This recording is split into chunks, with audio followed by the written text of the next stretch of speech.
O programa a seguir tem classificação indicativa livre.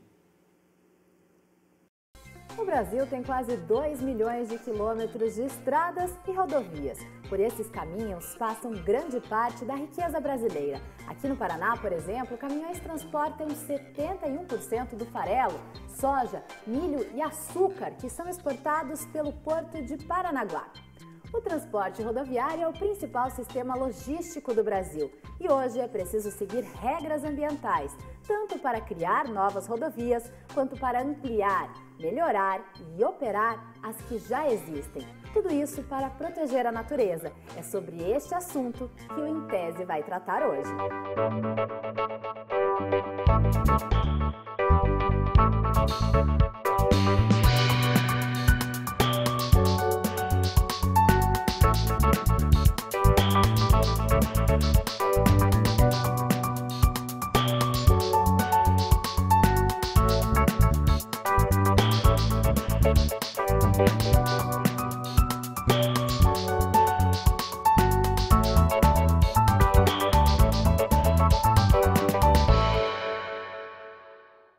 Eu recebo aqui no estúdio o professor Eduardo Raton, do Departamento de Transportes da UFPR. Ele e a professora Gilza Blasi participaram da criação de um livro que trata da gestão para licenciamento de obras rodoviárias. O material reúne conceitos e procedimentos a serem seguidos por profissionais e órgãos da área. Bem-vindos ao Em Tese. Obrigado. Como vai? Tudo bem? Professor, por que reunir tudo isso em uma única obra? Primeiramente porque a legislação ambiental evolui de forma muito rápida. Então, a cada ano, praticamente, a gente tem novas orientações por conta dos organismos voltados à questão do licenciamento, seja o IBAMA a nível nacional, ou os institutos estaduais, que também fazem o licenciamento, e todos os demais órgãos, seja a FUNAI, o IFAM, a Fundação Palmares, todos aqueles envolvidos no licenciamento. Então, esse livro se deu no momento em que houve uma modificação relativamente expressiva da nova condução dos processos e nós reunimos, então, tudo isso em um único compêndio de forma a orientar aqueles que trabalham nessa área. Perfeito. Professora, no início do livro vocês falam um pouco sobre a relação do homem com a natureza, né? Antigamente havia, e ainda há em alguns casos, aquela noção de que a natureza serve justamente para o homem, né? Ela existe para servir o homem e que isso está modificando ao longo do tempo. Isso se reflete também na questão das rodovias, professora? Na realidade, reflete em todas as modalidades de transportes. Nós sempre tivemos o conceito, ou se conduziu a implantação de infraestrutura de transporte sem o devido cuidado ambiental. A natureza ela é eterna, ela se renova, ela está aí para nos servir. Então, a maioria das infraestruturas de transporte, e principalmente a malha rodoviária brasileira, ela foi implantada sem a mínima cuidado, vamos dizer, do impacto sobre a natureza. Os impactos positivos que vêm da implantação de uma infraestrutura, porém não se viu os impactos negativos que estavam se causando ao meio ambiente. Então, técnicas, procedimentos de implantação de rodovias, absolutamente não se levavam em conta o aspecto ambiental. Até que os danos ambientais começaram a surgir. A consciência ambiental mundial, ela é até anterior a Rio 92, começa mais ou menos em 72, onde a população mundial e o meio acadêmico e científico mundial superou a crise, a gente sempre chamou de crise de percepção ambiental, de que alguma coisa deveria ser feita ou teríamos que continuar implantando infraestrutura, porque é a necessidade para mover a economia dos países, porém com o respeito ambiental. Principalmente no aspecto de rodovias, onde, como eu já disse, a malha rodoviária é muito extensa, muitos danos foram causados. E esses danos, ao longo do tempo, foram sendo... a natureza começou a mostrar assim, olha o que vocês fizeram. Então, nós temos uma variedade, assim, um elenco de danos, de passivos, de áreas degradadas, que foram gerados a partir da não consciência ambiental. Então, nós abordamos no início desse livro justamente como é que se deu isso aí e que dano se causa a partir do momento que você não tem essa consciência ambiental. E, professor, o que é a gestão ambiental? Gestão ambiental inclui um conjunto de precauções e de acompanhamento dos efeitos da construção de uma obra sob o ponto de vista ambiental. Ou seja, desde a parte formal dos papéis que devem ser elaborados e relatórios que devem ser de forma frequente elaborados, até a própria correção dos aspectos construtivos.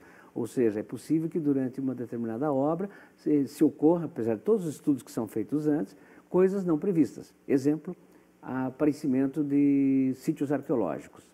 Né? E esses sítios arqueológicos devem ser resgatados em função de toda a legislação vigente e da importância cultural que aquelas peças possam significar.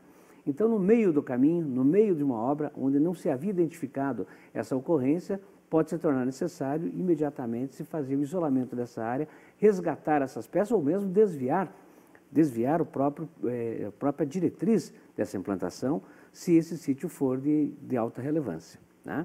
Nós estamos resolvendo agora a gestão ambiental de algumas obras lá na Bahia, onde surgiram cavidades subterrâneas, cavernas, de alta relevância. Então, o Instituto Ambiental, o IBAMA, no caso que é uma rodovia federal, exigiu que fizéssemos agora um monitoramento espeleológico dessas cavernas, para ver se a implantação da rodovia vai causar alguma modificação ou colocará em risco aquele patrimônio espeleológico. Então, a gestão ambiental, de forma muito resumida, prevê esse tipo de coisa, ou seja, ao longo de um processo de construção, que se faça a supervisão daquilo que já é previsto e também que se esteja atento àquilo que sequer imaginávamos que poderia acontecer. Agora, é evidente que tudo isso exige bastante, um trabalho burocrático também, né, professora? Essa obra ajuda os profissionais da área a saber como lidar com tantos procedimentos, tantos relatórios, tantos levantamentos que são necessários?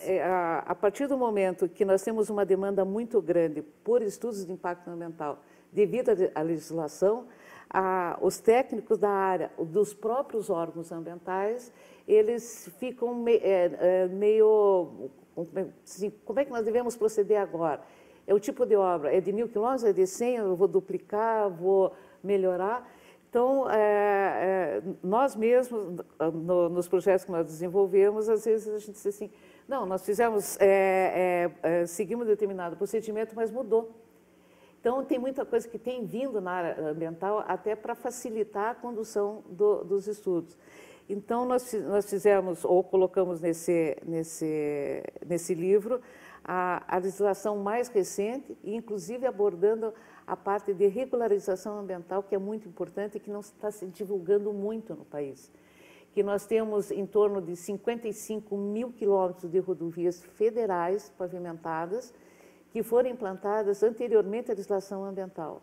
E é justamente essas rodovias, como nós falamos até no início da nossa conversa, que foram construídas sem o mínimo cuidado ambiental.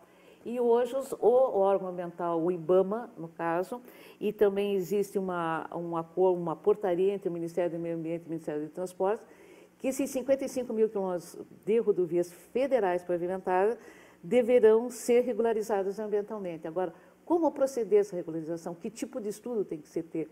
Qual é o procedimento para se chegar nessa regularização? O que pode ser seguido também pelos órgãos ambientais estaduais e municipais, porque existe a legislação maior.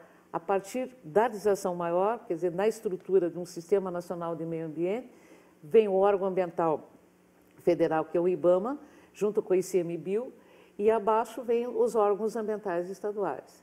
Então, é dessa maneira que, pela prática, porque a gente procurou sintetizar e fazer, enfim, um compêndio onde que seja de ordem prática, aplicável e principalmente para todos os técnicos de qualquer área de conhecimento, área de conhecimento, no caso, que estejam lidando com o assunto meio ambiente.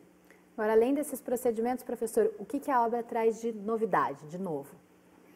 Bom, veja, nós desenvolvemos uma metodologia e estamos propondo através desse livro, com ampla divulgação, porque cada profissional, cada equipe de consultoria que elabora um estudo ambiental tem uma visão, né?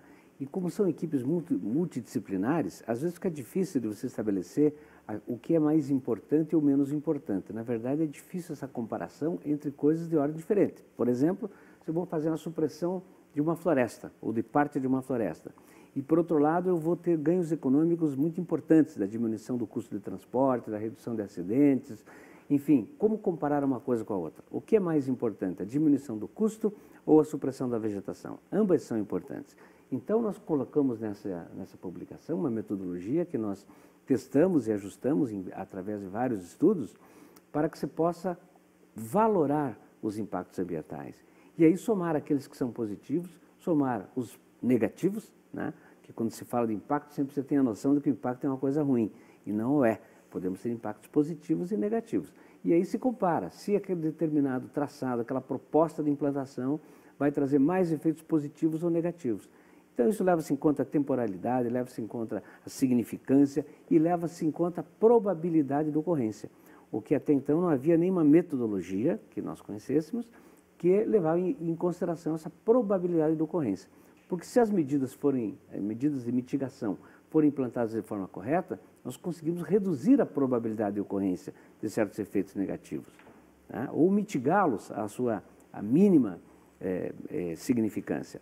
Então, isso tudo foi colocado com uma nova metodologia que está sendo proposta, obviamente, e que nós já aplicamos em diversos estudos e vimos da sua vantagem de aplicação.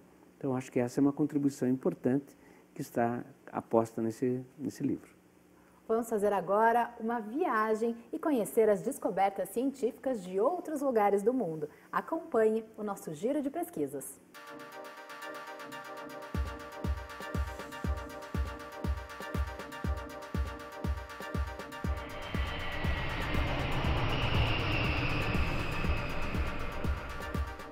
Você sabia que um namoro pode durar mais tempo se os dois falarem de jeito parecido? Psicólogos da Universidade do Texas e da Universidade de Wayne se deram conta disso ao analisarem a conversa de 40 casais. Segundo a pesquisa, a maneira de falar mostra como as pessoas pensam e em que acreditam. Por isso, quanto mais parecida for a comunicação, maior a chance do relacionamento durar. No próximo bloco, vamos entender melhor como funciona o licenciamento ambiental de obras rodoviárias.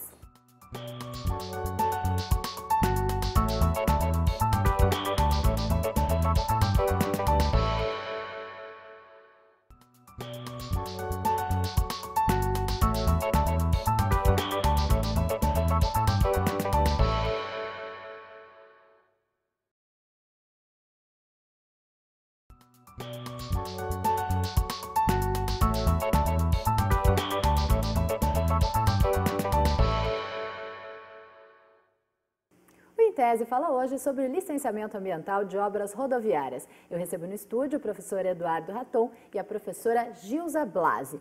Bom, professor, falávamos sobre procedimentos, uma série de procedimentos mesmo e métodos que são necessários para que se faça uma nova rodovia, se melhore uma que já existe ou mesmo se opere uma rodovia. Como que isso funciona no dia a dia, na prática de quem vai construir uma nova rodovia, operar uma rodovia ou melhorar uma que já existe? Bom, primeiramente no caso de implantações, é óbvio que nós temos sempre a preocupação de já no estudo ambiental se identificar que alterações da natureza serão causadas pelaquela colocação dessa nova infraestrutura disponível. Então são procedimentos de engenharia, de terraplenagem, às vezes da modificação de situações de drenagem natural, que exigem medidas. E essas medidas, então, identificados os impactos, nós passamos a propor medidas para mitigar aqueles impactos negativos ou a potencializar aqueles que são impactos positivos. Essas medidas, então, depois devem ser implantadas durante a fase de construção da obra e devem ser monitoradas através de programas que nós chamamos de programas de monitoramento ou de controle durante a fase de construção. Então, esses programas ambientais são normalmente executados por um ente externo da construtora, que verifica desde os aspectos da saúde do trabalhador, desde os aspectos de informação do trabalhador, até as questões de modificação da natureza e de sua interação com a fauna, com a flora local. Então, são diversos programas, né? Cada rodovia tem suas especificidades, mas a gente reúne nessa nossa publicação aqueles principais, que são normalmente aplicáveis à construção de rodovias em qualquer ambiente. Então, de certa forma, esses programas vão, ao longo da construção, identificar se as medidas propostas estão sendo suficientes para aquela finalidade que se destinava. Então, nós fazemos essa gestão ambiental de diversos empreendimentos, acompanhamos a construção e, mensalmente, fazemos um relatório, tanto para o construtor quanto para o órgão que nos demanda, no caso o DENIT, como órgão federal responsável pela construção de rodovias federais, indicando aquilo que deve ser modificado ou adaptado para que a obra seja executada com o menor impacto negativo possível. E agora é importante que tudo isso seja feito por um órgão externo, que não seja ninguém ligado diretamente àquela empreiteira, àquela construtora, né, professor?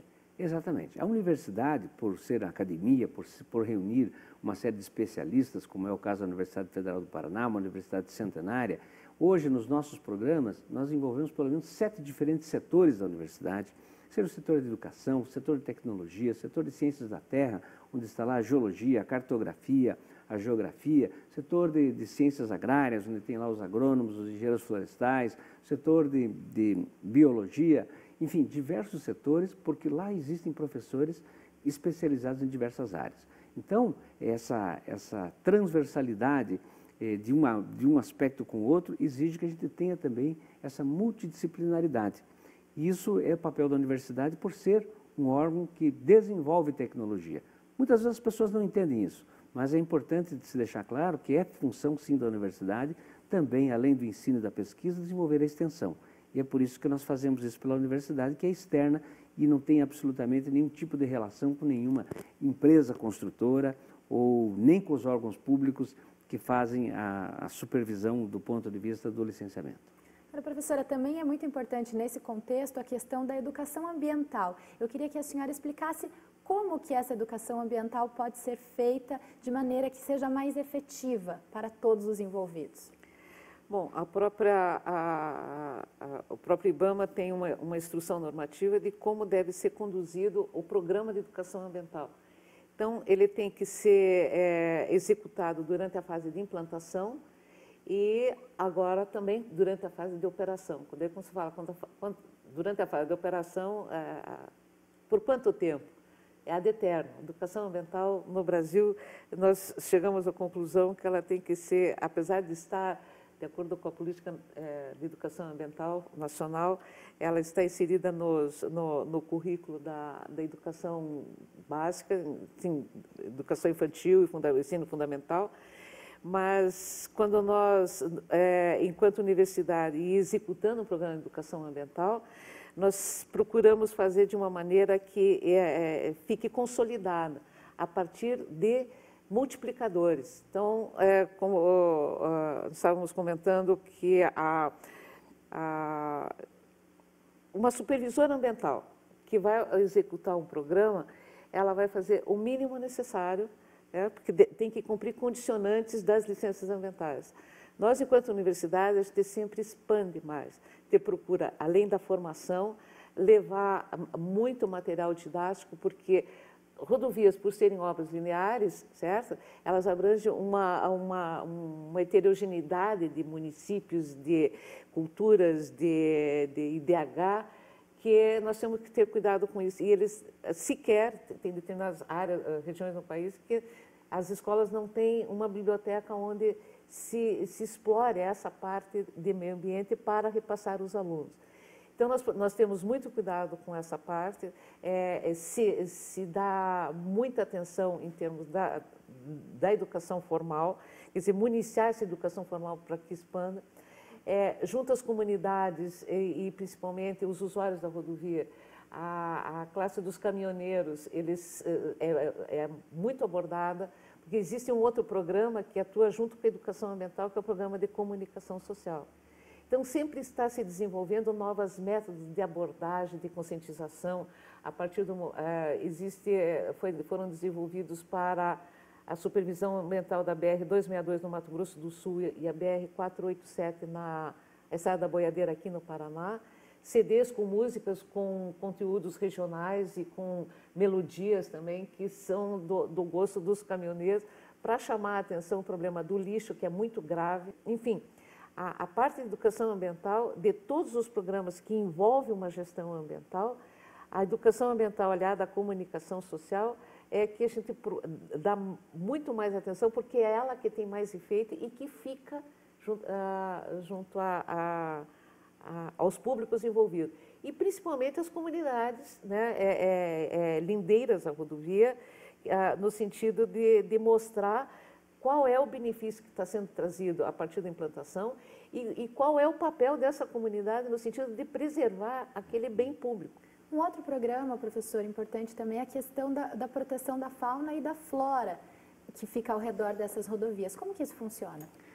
O número de animais atropelados nas rodovias, ainda não temos uma estatística definitiva, mas só em uma rodovia que nós estamos fazendo a gestão ambiental, que atravessa o Pantanal, que é a BR-262, ela, numa inspeção que nós fazemos de forma semanal, a gente identifica todos os dias aproximadamente 60 animais atropelados. E são animais de grande porte, como onças, que são animais em risco de extinção, capivaras, aves, né, que são atropelados. E por que são atropelados?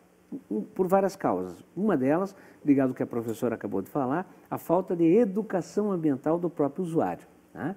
Tanto que ele joga lixo na rodovia, os animais vêm comer esse lixo e são atropelados. E, por outro lado, também o excesso da velocidade, que é uma questão já amplamente discutida e de toda forma legislativa de se coibir, mas efetivamente, se não houver uma grande fiscalização, nós vamos ainda continuar sendo vitimados com acidentes, com mortes, né? Nós sabemos que hoje no Brasil morrem nas rodovias brasileiras aproximadamente 60 mil pessoas por ano, o que é um número descabido, né? Então, esse programa do atropelamento de animais, nós estamos desenvolvendo já há praticamente 2 anos nessa rodovia, identificando os locais, fazendo uma estatística, identificando os locais onde mais acontece e propondo medidas. Aí vem, então, o impacto é o atropelamento. Aí vem a proposição de medidas para se diminuir ou eliminar, que seria o sonho, esses atropelamentos. Que medidas são essas? O controle da velocidade, então lá nós implantamos 20 e tantos radares para diminuir a velocidade naqueles trechos críticos onde se verificou da maior número de atropelamentos, de se colocar a instalação de telas que conduzem os animais para passagens inferiores. Então, em vez de eles atravessarem pela rodovia, eles vão passar por baixo da rodovia, minimizando, portanto, a probabilidade de ocorrência, e também fazendo novamente o programa de educação ambiental com os usuários, né, e com as comunidades lindeiras, explicando a eles que nós estamos falando do Pantanal, que é a segunda biodiversidade do mundo. Então, esse é um programa que interage, portanto, com a prática dos usuários e interage também com a natureza através do meio biológico que está sendo prejudicado. A editora UFPR lançou um livro que trata da relação da psiquiatria e do direito criminal. O autor discutiu como estas duas áreas se encontram nos tribunais e de que maneira isto afeta a vida dos réus. Questionamentos que envolvem a psiquiatria e o direito.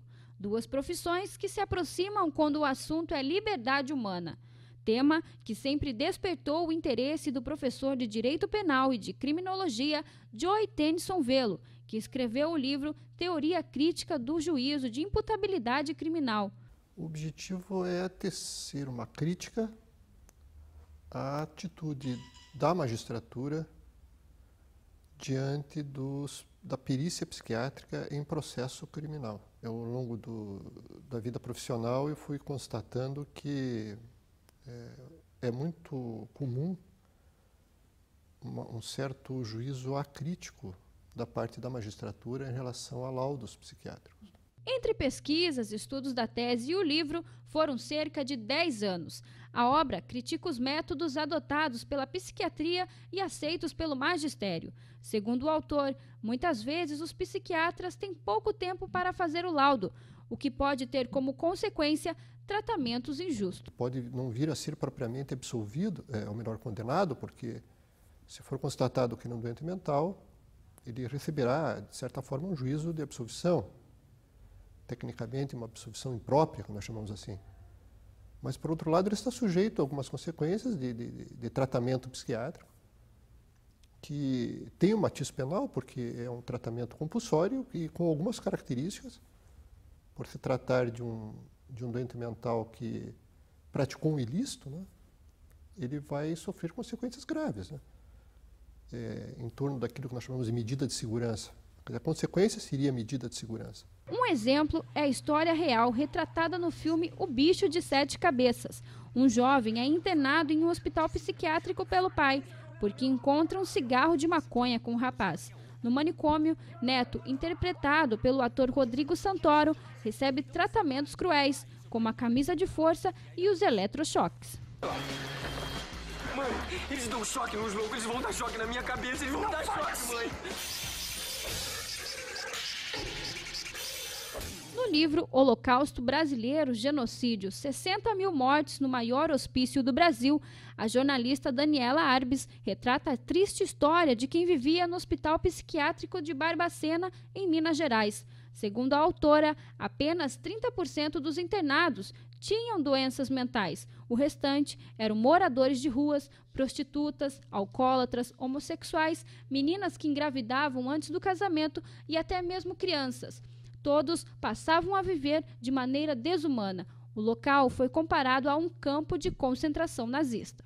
O livro, além de provocar várias críticas, também tem como intuito a reflexão sobre a liberdade humana, que vai muito além da medicina e do direito. Professores, qual que é o objetivo, a grande vontade de vocês com essa obra que vocês lançam? Primeiramente, de ter um documento atualizado sobre as legislações que, como nós falamos no início, elas evoluem de forma muito rápida. Segundo, de servir tanto para os interessados no assunto, quanto para o ensino, né? As diversas universidades onde se analisam os problemas de licenciamento ambiental, os cursos de engenharia, os cursos de geologia, os cursos, enfim, que estão envolvidos com as questões ambientais, biologia, assim por diante, de saber que existe uma série de procedimentos, né? Existe um resumo nessa publicação daquilo que normalmente ocorre na questão das rodovias, que não é diferente também das ferrovias. Então, a gente chamou de licenciamento ambiental de rodovias, porque o grande número de processos que hoje tramitam nos diversos órgãos ambientais, principalmente do IBAMA, são na área rodoviárias. Como surgiu esse livro? Esse livro surgiu de uma parceria que nós temos executado desde 2008, portanto, lá se vão 6 anos, com o DENIT, o Departamento Nacional de Infraestrutura e Transportes, que identificou a Universidade Federal do Paraná como uma parceira para o desenvolvimento de diversos estudos e que nós fomos acumulando essa experiência. E achamos, então, em conjunto com o DENIT, que seria muito importante a gente elaborar esse compêndio e disponibilizar para a comunidade brasileira como um todo. Então, várias gestoras ambientais que prestam serviço, empresas, ou outras universidades, ou o público em geral, os órgãos de licenciamento, terão aí, de forma resumida, ou de forma bastante atualizada também, disponibilizados os conceitos que devem ser aplicados para a gestão e o licenciamento ambiental de rodovias. Professores, obrigada pela presença no INTESE, parabéns pelo trabalho. Eu que agradeço. Muito obrigado pela oportunidade. Obrigada. O livro Gestão para o Licenciamento Ambiental, sobre o qual conversamos no programa de hoje, está disponível para download gratuito no site itti.org.br. O INTESE termina aqui. Escreva para a gente com sugestões de teses ou dissertações que você gostaria de assistir no nosso programa. Até a semana que vem.